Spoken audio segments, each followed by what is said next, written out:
অবাধ সুষ্ঠু নির্বাচন হলে আওয়ামী লীগের পরাজয় ঘটবে, তাই তারা নিরপেক্ষ নির্বাচন চায় না বলে মন্তব্য করেছেন বিএনপির সিনিয়র যুগ্ম মহাসচিব রুহুল কবির রিজভী।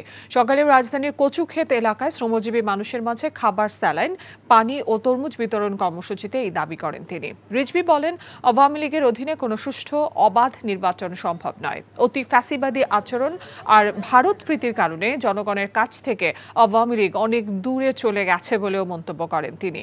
তীব্র দাবদাহকে ভয়ঙ্কর জাতীয় দুর্যোগ আখ্যা দিয়ে রিজভী দাবি করে বলেন, গরমের তীব্রতার দায় ক্ষমতাসীনদের লুটপাট আর প্রকৃতিকে শাসন করে উন্নয়নের ফল।